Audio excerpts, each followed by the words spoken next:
देव नाही, काही कळी काळाची भीती नाही. विठ्ठलाला का भजा? विठ्ठल दयाळू आहे. देव दयाळ असा आहे कोल्हाळ भक्तांचा. भगवान परमात्मा दयाळू आहे. तर तो कसा? पुतना मावशी देवाला मारायला आली होती. मग देवाने पुतनेला सायुज्यता नावाची मुक्ती दिली. कारण पुतनेचे नाव चांगले असेल म्हणून देवाने पुतनेला मुक्ती दिली असावी. तर नाही नाही नाही नाही नाही नाही, पुतनेचे नावही चांगले नव्हते. पुतना म्हणजे पुत्रांना जिवंत न ठेवणारी. मग पुतनेचे काम चांगले असेल म्हणून पुतनेला देवाने मुक्ती दिली असावी. तर नाही नाही नाही नाही नाही, पुतनेचे कामही चांगले नव्हते. पुतना मुलांना मारत होती. मग पुतनेचे खानदान चांगले असेल म्हणून देवाने पुतनेला मुक्ती दिली असावी. तर नाही, पुतनेचे खानदानही चांगले नव्हते. पुतना राक्षसी खानदानाची होती. मग पुतनेचा आहार चांगला असेल म्हणून देवाने पुतनेला मुक्ती दिली असावी. तर नाही नाही नाही नाही, पुतनेचा आहारही चांगला नव्हता. पुतना रक्त पित होती. पुतना मांस खात होती. मग पुतनेचे भगवंतावरती प्रेम असेल म्हणून देवाने पुतनेला मुक्ती दिली असावी. तर नाही नाही नाही नाही, पुतनेचे देवावर मुळीच प्रेम नव्हते. पुतना तर देवाला मारायला आली होती.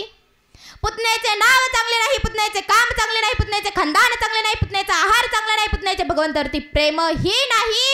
तरीही देवाने पुतनेला मुक्ती दिली. मग देव तुम्हाला आम्हाला मुक्ती देणार नाही का? देणार देणार. काय करणार? देणार ना? देणार. तर देव तुम्हाला आम्हाला मुक्ती देणार. म्हणजे या जन्म मरणाच्या फेऱ्यातून आपली सुटका करणार. आणि जर आपण या जन्म मरणाच्या फेऱ्यातून आपली सुटका करू शकलो नाही तर आपला जन्म वाया गेला म्हणून समजा. विठ्ठल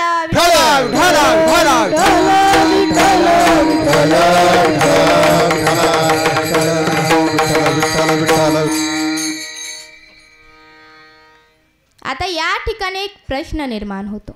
विठ्ठलाला भजा म्हणजे काय? विठ्ठलाला भजा म्हणजे काय? एक माणूस मला म्हणाले, महाराज विठ्ठलाला भजा म्हणजे आपण सणाला कोरडही भाजा नाही का करीत, त्यातला एक भाजा विठ्ठलाला द्यायचा म्हणजे विठ्ठलाला भजा. म्हटलं जमलं हो, तर मला जमलं. म्हटलं जमलं. एका व्यक्तीने दुसऱ्या व्यक्तीला विचारलं, होय रे, मातृदेव भव आणि पितृदेव भव म्हणजे काय रे? तो व्यक्ती म्हणाला, अरे काय प्रश्न विचारलाय. मातृदेव भव पितृदेव भव म्हणजे आई वडिलांना हाणून मारून देवा घरी पाठवायचं म्हणजे मातृदेव भव पितृदेव भव होय. मी म्हटलं तुम्ही आई वडिलांना हाणून मारून देवा घरी पाठवून तुम्ही इथंच राहा. खायचा कहार भूमीला भार. खायचा कहार भूमीला भार. त्यांचाच मोठा मुलगा माझ्यासमोर उभा होता. तो मला म्हणाला, महाराज मी पितृदेव भव कधी करू? मी त्याला म्हटलं, बेटा तू पितृदेव भव कधीही कर, पण सध्या महाराज देव भव करू नको रे. करू दे रे मला कीर्तन. विठ्ठल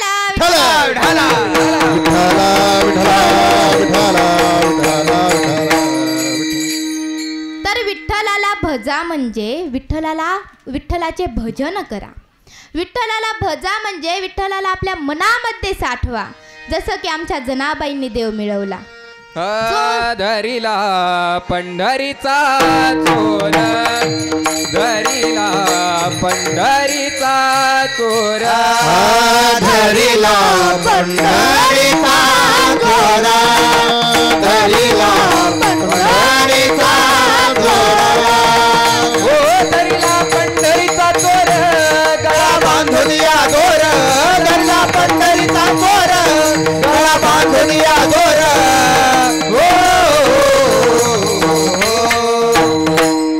धरिला पंढरीचा चोर, धरिला पंढरीचा चोर, धरिला पंढरीचा चोर, धरिला पंढरीचा चोर, गळा बांधून या दोर, धरिला पंढरीचा चोर, गळा बांधून या दोर. जय श्रीराम. धरिला पंढरीचा चोर, धरिला पंढरीचा चोर, धरिला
जनाबाईंनी देव चोर म्हणून मिळवला आणि जनाबाईंचा जन्म मरणाचा फेरा चुकवला.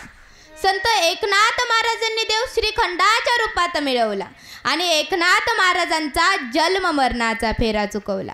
सजन कसायाने देव मापाच्या रूपात मिळवला आणि सजन कसायाचा जन्म मरणाचा फेरा चुकवला. सुदामा ब्राह्मण व अर्जुन यांनी देव मित्र म्हणून मिळवला आणि त्यांचा जन्म मरणाचा फेरा चुकवला.